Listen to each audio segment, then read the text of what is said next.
आज Doubtnut app download करें। Doubtnut पर अपने सभी गणित, रसायन विज्ञान, भौतिक विज्ञान और जीव विज्ञान के डाउट्स का करो सफाया। बस प्रश्न की फोटो खींचो, एक ही प्रश्न को क्रॉप करो और तुरंत वीडियो सोल्यूशन पाओ। अभी डाउनलोड करें। हेलो एवरीवन, इस प्रश्न में हमें दिया गया है 62,500 का गुणनखंड विधि तथा भाग विधि से वर्गमूल ज्ञात करके दोनों उत्तरों की तुलना कीजिए। तो यहाँ पर हमें एक ही संख्या का पहले गुणनखंड विधि से वर्गमूल निकालना है, फिर भाग विधि से वर्गमूल निकालना है और दोनों उत्तर जो हमें प्राप्त होंगे उसकी तुलना करके हमें बताना है कि हमें क्या ज्ञात हुआ। तो यहाँ पर हम सबसे पहले अपनी संख्या लिख लेते हैं। 62,500 यह हमारी संख्या है, तो हम इसको यह हमारा सही से बना लेते हैं।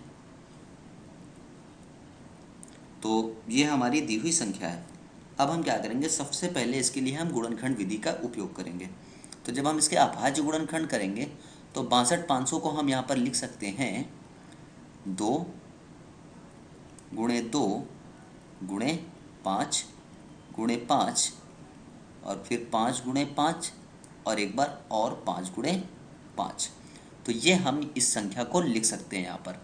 अब इस विधि से हम अगर हल करें तो हमें पता चलता है कि यहाँ पर वर्गमूल निकालने के लिए दो दो के जोड़े हमें बनाने होते हैं और यहाँ पर पूरे पूरे दो दो के जोड़े बन गए।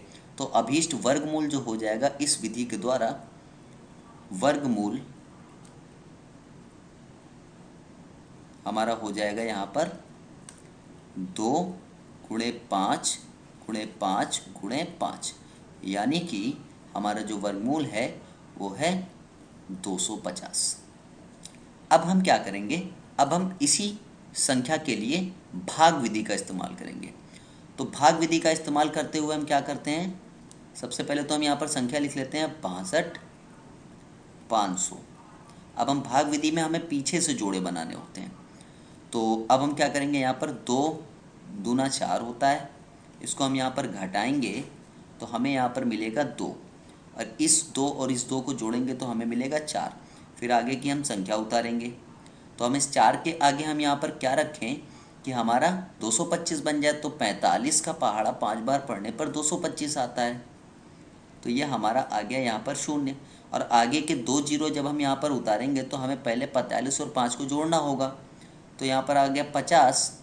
तो जैसे ही हम यहाँ पर 50 के आगे यहाँ पर 2 जीरो उतारने, तो अब हम 2 जीरो उतारने के लिए हमें यहाँ पर 1 जीरो लगा देना पड़ेगा और इसके आगे वो 2 जीरो हमें हल नहीं होंगे। तो हमारा यही उत्तर हो जाएगा यहाँ पर 250। हमारा इस अभीष्ट संख्या के लिए भाग विधि से उत्तर आ गया।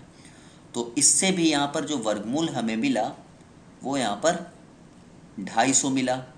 ये अब हम यहाँ पर देख सकते हैं कि जब हमने यहाँ पर बोला है कि दोनों उत्तर की तुलना कीजिए, तो जब हमने गुणनखंड विधि से निकाला तो भी हमें 250 मिला और जब हमने यहाँ पर भाग विधि से निकाला उत्तर तो भी हमें 250 मिला।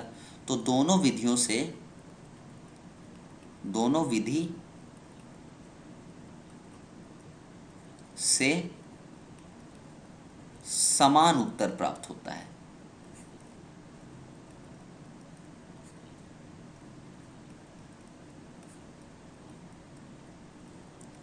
तो दोनों विधि से यहाँ पर हमें समान उत्तर प्राप्त हुआ, इसलिए हम ऐसा बोल सकते हैं कि किसी भी संख्या का वर्गमूल निकालने के लिए अगर हम गुणनखंड विधि का इस्तेमाल करें या फिर हम भाग विधि का इस्तेमाल करें तो दोनों से ही हमें समान उत्तर प्राप्त होगा। किसी भी एक विधि से हम यहाँ पर गुणनखंड करके वहाँ पर वर्गमूल प्राप्त कर सकते हैं।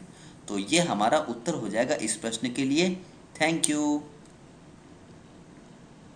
कक्षा 6 से 12वीं से लेकर नीट, IIT, JEE वो एडवांस के लेवल तक 1 करोड़ से ज्यादा छात्रों का भरोसा।